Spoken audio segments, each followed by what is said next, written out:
Yun mga mati, magandang umaga. Ayan, gumawa na ako ng mga frame na dibuntot. Tapos yung fighter. Ayan, bago ako umalis at pumasok sa trabaho mga mati, gumagawa muna ako ng frame ng mga dibuntot.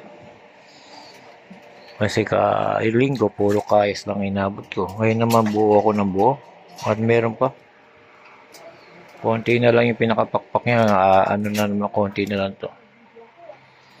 Kailangan kong magkayas ulit. Meron pa. Ayan pa. Ito mga kamati para sa dibaso to. Ito naman para doon sa dibuntot na malaki. Ayan, ito naman sa fighter. Ayan. Sa ngayon, alas 7 na ng umaga.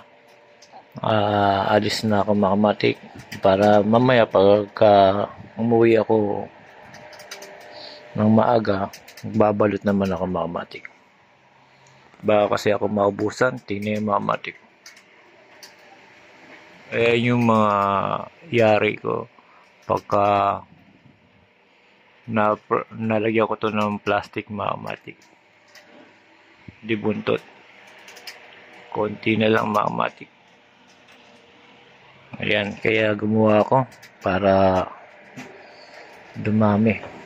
Sa ngayon mga matik,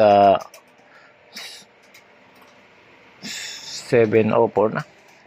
Alis na ako mga matik. Shinare ko lang itong aking paggawa ng frame ng mga dibuntot. Ayan, madami na yan. Maabot na to ng 60 peraso. Pero kulang pa yan mga matik.